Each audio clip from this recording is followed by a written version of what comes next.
biarpun sekarang ceritanya seperti ini, itu akan bisa berubah sih. Nah, jadi kalau saya sih memandang semua itu jangka pendek, jangka pendek, di mana inflasi Indonesia juga pasti akan tinggi ya karena BBM kemarin. Jadi justru ini time to buy kalau menurut saya, time to buy, time kita mulai mencicil lah, mulai mencicil ya, mungkin saham-saham yang menurut kita bagus, yang dipegang jangka panjang, yang kita expect, kita carilah saham-saham yang punya moat yang kuat, yang mereka bisa menaikkan harga jual mereka gitu kan, karena mereka punya moat gitu ya. Otomatis di tahun depan nih kalau inflasinya sudah terbiasa orang-orang gitu kan, UMR pada naik tuh, konsumsi mulai akan pulih. Di mana konsumsi akan mulai pulih, jelas akan menguntungkan perusahaan-perusahaan yang punya moat yang kuat sih. Nah itu sih pandangan saya sih, kira apa yang dulu. Thank you kok. Menarik ya. Jadi gubernurnya The Fed juga bisa dibilang sedikit menelan ludah gitu ya dari pernyataannya dia di tahun lalu. Terus di compare dengan data, ya kita main data lah ya, dengan data apa adanya bahwa inflasinya nggak mau turun gitu kan ya. Jadi gimana pun mereka harus melakukan aksi yang cukup ya supaya mengamankan trade balance gitu ya, mengamankan yang namanya ekonomi Amerika sendiri gitu ya. Walaupun pasti akan ada dampak ya, di mana kalau kita bicara ke arah Dow Jones, Nasdaq gitu kan ya, ini bisa dibilang tahun ini jelek banget gitu ya, belum ada kita belum bisa ngelihat ada kenaikan signifikan gitu. Nah, tadi aku coba hubungin sama pernyataannya Ko Andre kan tahun depan bahwa peak peak inflasi, peak suku bunga naiknya berarti sudah mulai akan ada penurunan gitu kan ya. Nah, kita bicara dari hari ini gitu ya sampai di 2023 bisa karena inflasi masih tinggi, suku bunga juga trennya juga masih naik gitu ya. Kalau kita bicara buat ngisi yang namanya porto, bagusnya ke sektor apa nih kok? Boleh nggak kok bocorin 3 sektor aja kok? Oke, kalau saya sendiri sih demennya ya, karena saya pandangannya untuk jangka panjang ya, Pak Andrew ya. Jadi kan apa ya? Karena bukan jangka pendek, saya akan mencari. Saya sebenarnya pernah spill ya di TikTok gitu ya. Saya coba kemarin tuh iseng-iseng bikin TikTok gitu ya. Saya coba lihat grafik di tahun 2011 tuh, di saat komoditas booming kan, batu bara naik gitu ya, batu bara naik. Nah, lalu setelah batu bara naik itu apa yang akan naik gitu ya, terutama yang akan naik itu yang paling kenceng tuh apa gitu. Ternyata kalau dilihat 2 tahun setelahnya, 2 sampai 3 tahun setelahnya, di mana yang akan naik itu adalah properti, itu yang pertama, yang paling tinggi properti. Tapi 2 sampai 3 tahun, di mana properti itu justru yang paling terpuruk sebelumnya gitu. Di antara sektor yang lain tuh paling jelek lah. Nah itu satu yang properti. Tapi setahun setelah komoditas booming itu, di tahun 2012-nya tuh yang booming itu bukan properti dulu, tapi consumer dan industri ya, manufaktur ya. Nah ini 3 sektor ini menurut saya menarik, dan keempatnya tuh trade ya.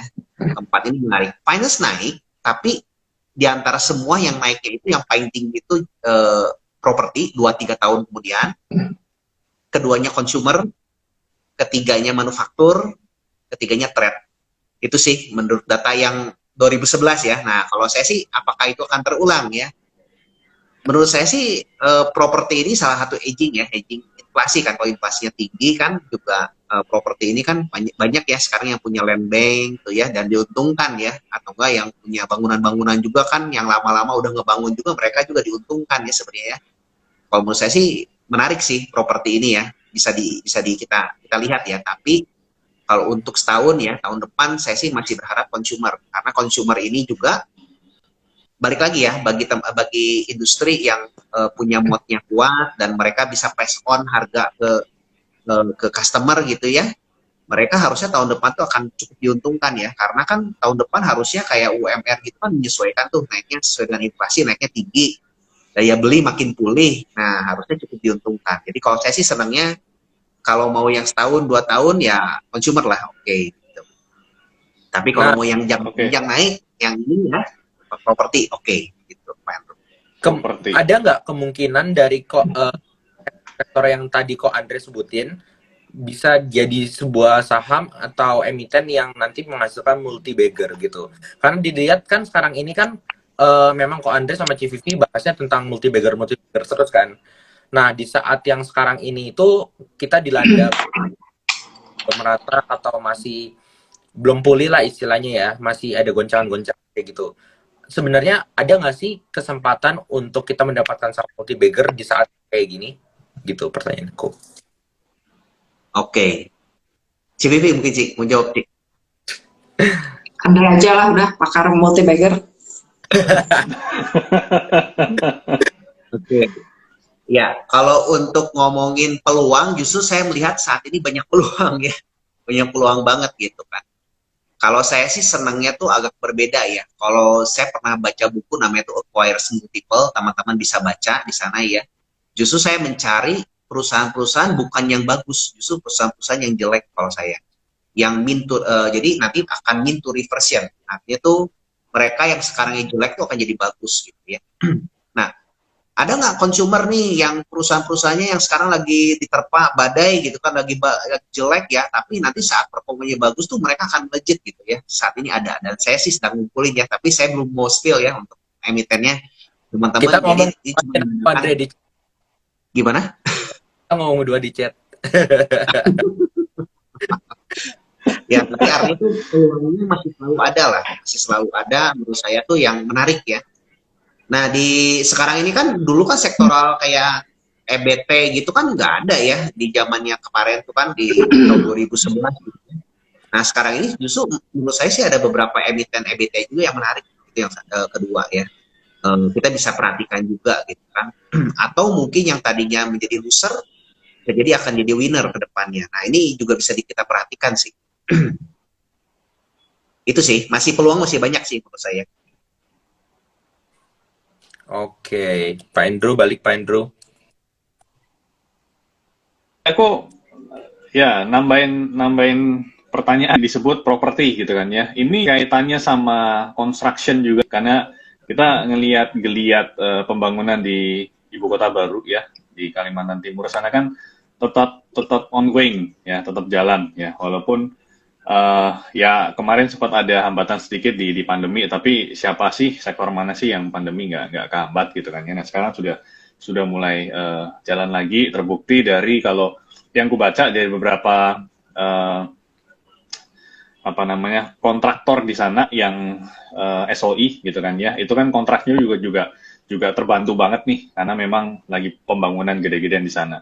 Nah sektor construction ini apakah bisa dibilang juga masuk ke dalam watchlist-nya kalian nih, gitu. Mungkin kalau CVV mau bantu jawab boleh, silahkan. Ini Koko kayaknya masih muter-muter nih tadi. Iya, benar. Kalau saya coba jawab menurut selera saya ya Pak. Wih. Nah kalau menurut saya ya konstruksi itu kan sektor yang kasarnya ada tugas negara kan ya Pak, dia bikin fasilitas umum kan, fasilitas publik kan, otomatis bukan yang profit oriented yang profitable banget gitu kan. Nah terus kan kalau dilihat juga rasio-rasio utangnya kan lumayan cukup tinggi ya. Nah kalau misalnya mereka kesulitan pendanaan, mereka kan nggak bisa dapat tender-tender baru kan. Nah jadi kalau dia naik, saya pakai itu buat momentum aja Pak. Tapi mungkin bisa beggar, tapi nggak bisa ngelipat naik terus gitu kan. Nah, terus juga ada kendala nih, kalau kita ganti presiden ya, apa itu masih tetap jalan gitu. Sekuat mana dia naik gitu. Jadi bukannya terus bikin tanjakan terus, tapi kadang-kadang suka bikin gunung, bikin lembah gitu kan. Gerakannya kalau lihat di pergerakan harga kan enaknya buat di swing ya. Nah kalau itu menurut saya, tapi kalau kita dapat harganya yang bagus itu saham bagus di harga yang bagus. Kalau harganya bagus ya mungkin kita bisa dapat beggar juga, asal masuknya ketinggian. Nah itu sih Pak. Oke. Kalau aku ngelihat sedikit kilas balik ke zaman pertama kali Pak Jokowi naik menjabat sebagai presiden gitu ya. Itu yang main kalau nggak salah kan konstruksi ya. kencang ya di kala itu awal-awal menjabat. Nah, ini apakah akan mengkonfirmasi saat nantinya beliau purna tugas gitu kan ya? Justru konstruksinya naik. Nah, kita mesti tahu Pak, penggantinya masih melanjutkan visinya, visi misinya sama nggak gitu kan. Nah, kemarin kan kita sempat tanya juga ya, apa anggaran, berarti kita lihat buat tahun depan kan, anggaran infrastruktur gimana buat tahun depan? Ada kenaikan, tapi dia kalau nggak salah, proses bikin infrastruktur itu buat 5 tahun Pak. Jadi ya kita mungkin nggak main cepet-cepetan lah, itu kalau saya momentum sih Pak, kalau buat konstruksinya. Kayak siklus gitu, siklik. Oke. Memang kalau aku lihat dari apa ya, konstruksi dilihat dari balance sheet gitu ya, dilihat dari rasionya. Tadi yang CVV bilang utang gede itu kan ya benar, memang kondisinya seperti itu gitu ya, karena mereka kan juga make dana pihak ketiga gitu kan ya. Ya, bisnis modelnya itu seperti itu. Bisnis modelnya memang by nature itu seperti itu gitu kan ya. Nah, kemudian kalau kita lihat juga teliti lagi rasio profitabilitasnya kayak return on equity ataupun net profit marginnya juga bisa dibilang tipis gitu kan ya. Ya balik lagi karena memang minjem duit bayar bunga gitu ya. Jadi makanya margin yang didapat tuh kan tipis gitu kan ya. Memang hal ini kalau aku ngobrol sama beberapa fund gitu ya, banyak di antara fund manager itu yang nggak suka gitu kan ya. Tapi kita kan kembaliin semuanya ke market gitu kan ya. Kalau yang namanya trader itu lebih suka memiliki prinsip bahwa market is always right gitu kan. Yang lagi naik apa ya udah ditunggangin aja gitu kan sampai tren naiknya selesai gitu kan ya. Nah, balik ke kalian. Ini kan kalian duo yang hobinya ngitung, yang benar-benar fundamentalis gitu ya. Jadi khusus untuk sektor properti, untuk diinvest, yes or no? Oke. CVV. Tergantung propertinya Pak. Kalau yang masih mosnya tinggi, oke. Tapi kalau udah sampai price ya saya keluar, nggak disimpan terus. Kalau kita kan fundamental, tapi bukannya kawin sama saham selamanya Pak. Udah habis manis sepa dibuang, cari yang lain. Oke. Kalau story-nya habis udah cari lagi. Gitu.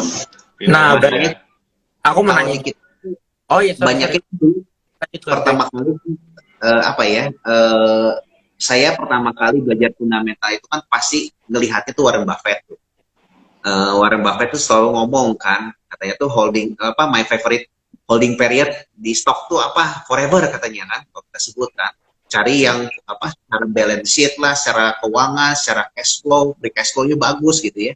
Dari perusahaan yang wonderful sebutnya. Sebenarnya saya membaca buku Peter Lynch, ada One Up on Wall Street, itu pemikiran saya tuh berubah kalau kita sebutnya ya. Ternyata Warren Buffett pun juga ada namanya tuh evolusi ya, kita lihat ya, dari zamannya dulu dia tuh ternyata pakai Benjamin Graham, dia tuh nggak mencari wonderful company, tapi dia cari yang asset play gitu ya, sampai dia berubah fokus ke wonderful company gitu ya. Nah, ternyata itu kalau kita lihat di frameworknya dari si Peter Lynch ini tuh tergambarkan dengan baik gitu ya, bahwa ternyata salah ya kalau kita sebutkan bahwa semua saham tuh kita pegang seumur hidup atau sepanjang masa gitu kan. Nah, ini yang cukup berbahaya kalau menurut saya ya. Jadi kita harus kategorikan juga saham-saham mana yang kita harus pegang jangka panjang, mana yang kita hanya pegang tuh jangka waktunya pendek. Bahkan kita jangan pegang lama-lama gitu kan kalau kita sebut ya, biarpun itu kita nilainya secara fundamental. Nah, untuk kategori properti ini, kalau menurut saya ini saham-saham yang kita sebut tuh cyclical ya. Cyclical ini artinya tuh kita hanya pegang untuk periodenya untuk jangka pendek, jangan terlalu panjang. Ya, bahkan kalau kita terlalu panjang, kita akan nantinya akan balik lagi tuh, nggak akan cuan ya kalau kita sebutnya ya. Sedangkan untuk saham-saham tertentu yang lain ya kita bisa pegang 5-10 tahun ya, yang kita harapkan bisa dapat baggernya tuh bahkan sampai ada ceritanya tuh, saya lagi baca saya berdalami ya, saya ingin dapatkan juga ya, belum pernah dapat nih, rencananya tuh pengen dapat yang sampai 50-100 bagger gitu kalau kita sebutnya. Nah, tapi itu jelas butuh waktu yang panjang ya, hampir 10 tahun lah kurang lebih. Nah, kira-kira seperti itu sih mungkin kalau gambarannya. Jadi kalau properti invest justru time to buy ya, tapi ya balik lagi kan, nggak kita hold untuk forever ya, tapi kita juga harus saatnya tertentu kita harus jual gitu.